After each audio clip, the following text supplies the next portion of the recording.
Nah, kalau infeksi saluran kemih itu nanti ada yang ISK atas dan ISK bawah, ya.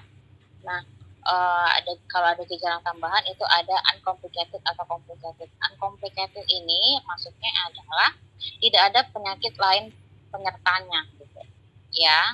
Nah, ini bisa pakai kalau misalnya disebabkan oleh E. coli pakai quinolone, patrimoxazole gitu ya, patrimoxazole. Nah, kalau dia complicated ini biasanya nanti ada komorbidnya yang lain gitu. Ya, ini pakainya adalah quinolone.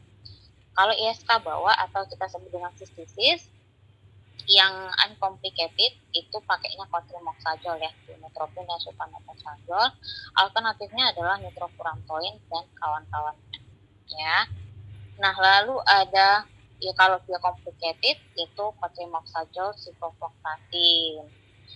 Nah, ada juga recurrent continuous prophylaxis. Ini artinya apa? Untuk mencegah supaya tidak terjadi pengulangan kembali, gitu, ya. Nah, ini bisa diberikan nitrofurantoin atau juga cotrimoxazole. Itu maksudnya. Nah, lalu ada tambahan lagi, ada vaginitis. Vaginitis ini nanti bisa diberikan metronidazole, ya, atau metronidazole gel, bendamycin krim, ya. Kalau hamil bisa pakai metronidazole. Kalau ada vulvovaginal candidiasis itu topical azole, ini yang dia intravagina ya, maksudnya intravagina karena dia vulvovaginal candidiasis, ini karena jamur, ya. Trichomoniasis ini metronidazole, ini termasuk parasit amuba, jadi bisa diatasi dengan metronidazole. Jadi nanti kalau misalnya teman-teman tahu kalau dia penyebabnya adalah sejenis amuba atau protozoa, itu yang menjadi pilihan adalah metronidazole. Itu sudah kata kunci. Nah, lalu ada prostatitis. Prostatitis ini ada yang akut dan ada yang kronis, ya. Kalau akut itu biasa pakai penicillin, cefalosporin atau fluoroquinolone. Kalau yang kronis itu first line-nya adalah fluoroquinolone, ya. Tekanannya azithromycin dan doxycycline. Ini kemarin masuk nih di soal KAI, ya. Itu kemarin jawabannya adalah fluoroquinolone. Kenapa? Memang penetrasinya ke prostat itu lebih baik. Nah, infeksi saluran pencernaan, nah ini wajib banget dihafalin, ya, karena ini paling banyak keluar. Salah satu infeksi paling banyak keluar di UKAI. Ya, misalnya penyakit karena kolera, gitu ya, penyebabnya vibrio kolera.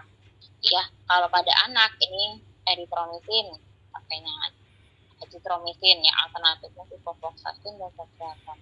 Cuman ciprofloxacin diperhatikan ya, kalau golongan kalau di anak-anak itu nggak dianjurkan golongan quinolone gitu ya. Literaturnya di atas 18 tahun gitu baru bisa memakai siko.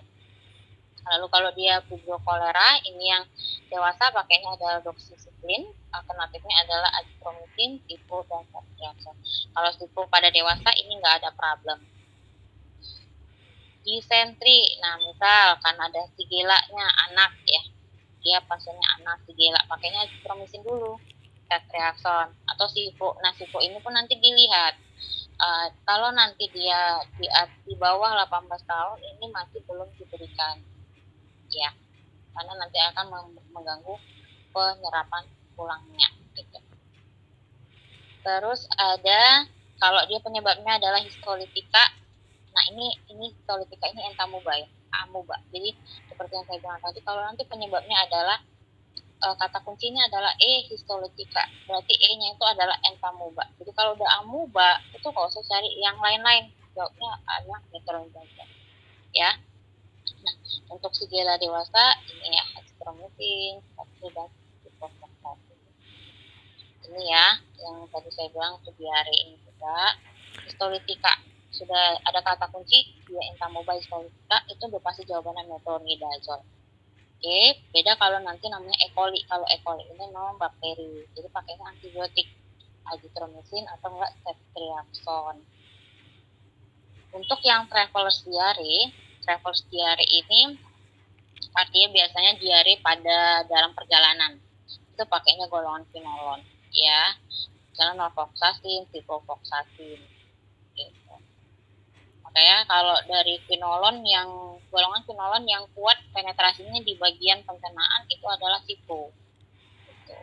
Ya, lebih kuat itu adalah cipro. Nah, ini diare E. coli itu cipro ya, pada dewasa cipro azidophilin. Oke. Peptic ulcer ini juga sering banget keluar. Ini pasti materi wajib yang keluar di UKAI ya, yang disebabkan oleh Helicobacter pylori, kalau kita bilangnya H. pylori gitu ya. Regimennya itu yang perselannya harus 3 obat dulu, 3 obat. Peraturannya adalah harus digunakan PPI ya, harus digunakan PPI. Lalu nanti antibiotik yang wajib ada adalah clarithromycin.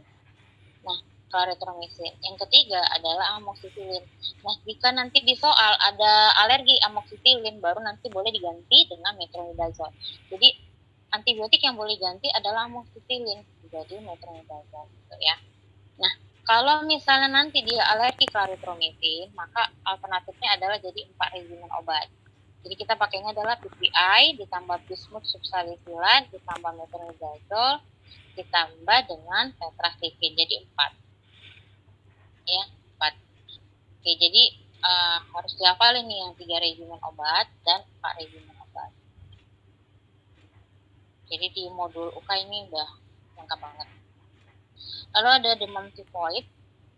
Ya, sebenarnya ini pilihannya adalah tergantung kerentanan strain terhadap antibiotik. Jadi harus pengujian dulu sebenarnya ya, yang paling awal gitu ya. Nah, munculnya strain multiresisten terhadap antibiotik ini pertama seperti chloramphenicol, ampicillin, dan clostridium telah menyebabkan penggunaan fluoroquinolone secara sering. Jadi resistensi fluoroquinolone saat ini endemis di Asia. Jadi banyak daerah yang sudah mulai resisten dengan lini pertamanya gitu ya. Jadi lini pertamanya itu yang seperti chloramphenicol, ampicillin, dan clostridium.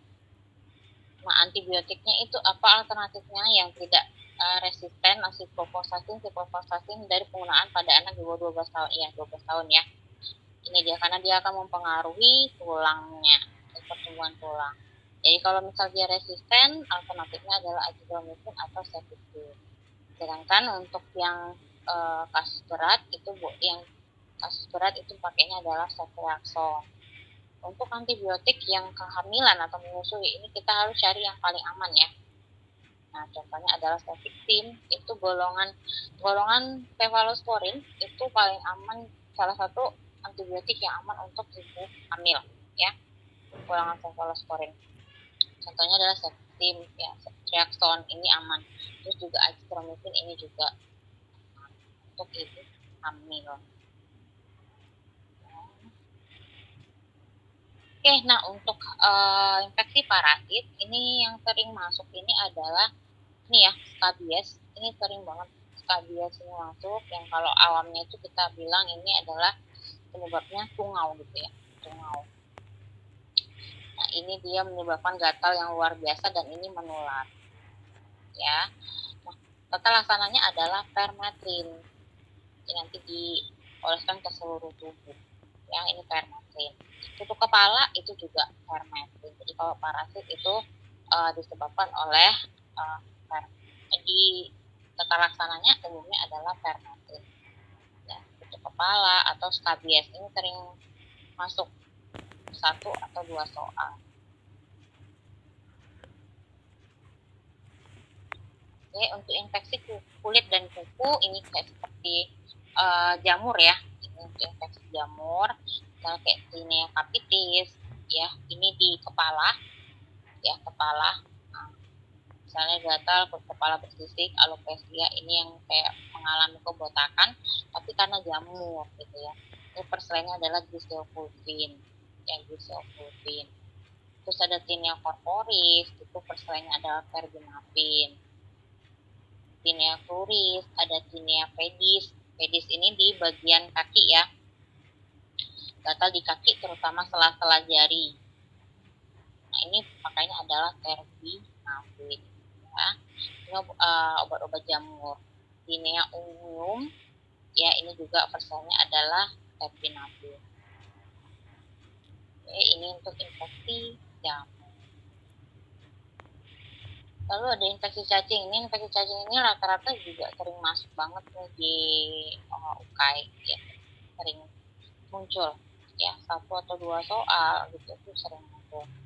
Nah, jadi untuk teman-teman yang dihafal itu bukan jenis cacingnya aja, tapi juga nama latin dari si cacingnya ini. Karena oxyuriasis gitu. Jangan hanya dihafal cacing kremi.